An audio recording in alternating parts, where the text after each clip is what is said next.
Uh, yeah, yeah, yeah, uh.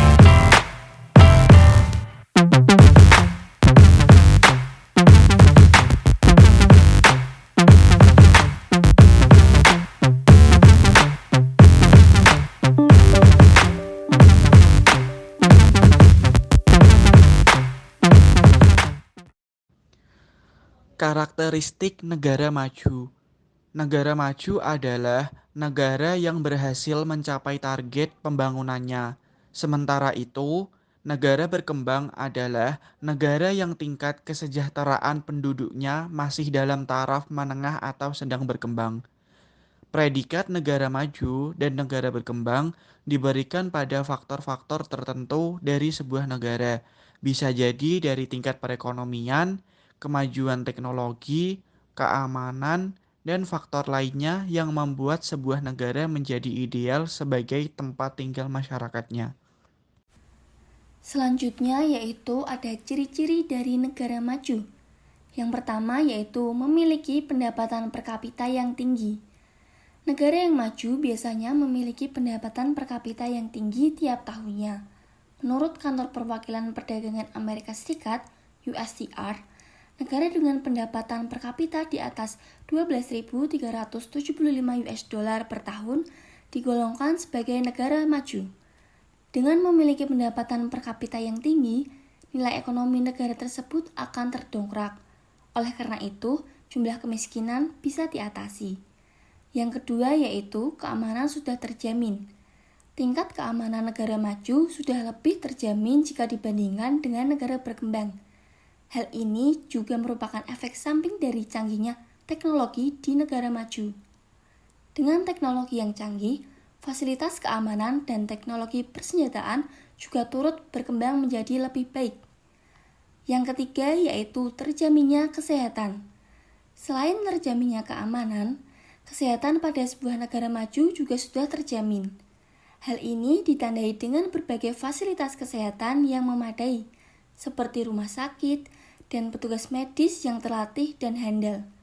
Oleh karena itu, angka kematian pada negara maju bisa ditekan dan angka harapan hidup penduduknya bisa tinggi. Selain itu, dengan adanya fasilitas kesehatan yang memadai, perkembangan penduduk di negara maju juga bisa terkontrol. Selanjutnya, ciri-ciri dari negara maju yang keempat yaitu kecilnya angka pengangguran. Di negara maju, angka pengangguran tergolong kecil karena setiap penduduknya bisa mendapatkan pekerjaan. Salah satu negara maju seperti Amerika Serikat memiliki total pekerja produktif sebanyak lebih dari 163 juta jiwa per Januari tahun 2022 menurut Statista. Dengan tingginya jumlah tenaga kerja dan kecilnya angka pengangguran, maka negara bisa dikatakan sukses dalam menyediakan lapangan pekerjaan bagi masyarakatnya yang sedang dalam masa produktif. Masyarakat yang bekerja juga turut menyumbang angka PDB per kapita suatu negara. Yang kelima, menguasai ilmu pengetahuan dan teknologi atau IPTEK. Penduduk negara maju cenderung sudah sangat menguasai IPTEK. Oleh karena itu, dalam kehidupan sehari-hari, mereka juga sudah menggunakan teknologi canggih dan alat-alat modern untuk mempermudah kehidupan sehari-hari. Terlebih pada masa saat ini, di mana teknologi begitu besar peranannya dalam aktivitas dan keseharian kita, maka negara yang unggul dalam sektor teknologi akan besar peluangnya untuk menuju negara maju. Beberapa negara maju yang unggul karena mengandalkan teknologinya yakni Finlandia.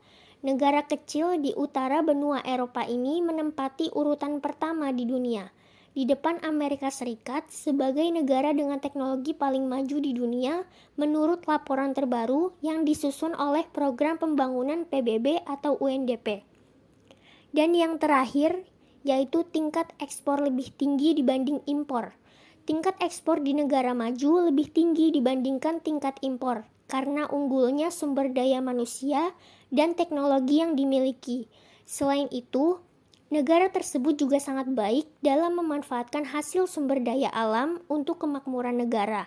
Hal ini terbukti dari Tiongkok yang kini menjadi negara adidaya karena fokus pada perdagangan dan berhasil menjadi eksportir nomor 1 di dunia.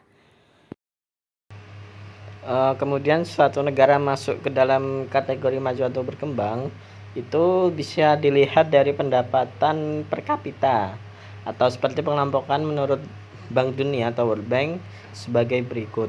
Yang pertama, negara dengan pendapatan per kapita sebesar 975 US dollar per tahun masuk sebagai negara berpendapatan rendah. Jadi ini klasifikasi dari World Bank.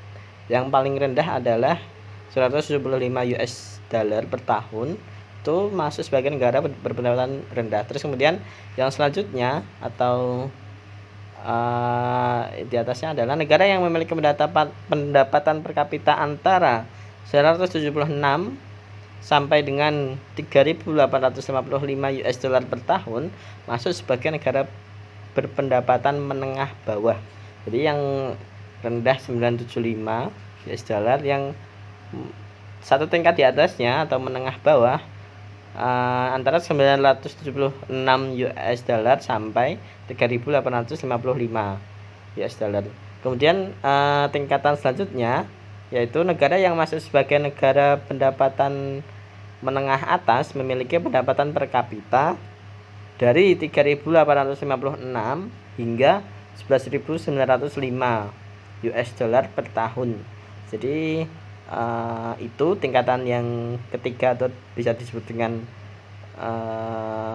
negara pendapatan menengah ke atas.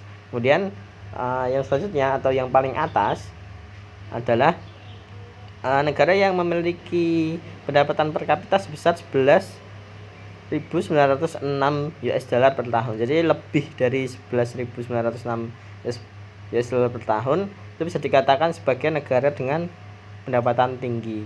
Kemudian Bank Dunia mengklaim negara-negara yang masuk dalam daftar pendapatan rendah dan menengah disebut sebagai negara berkembang.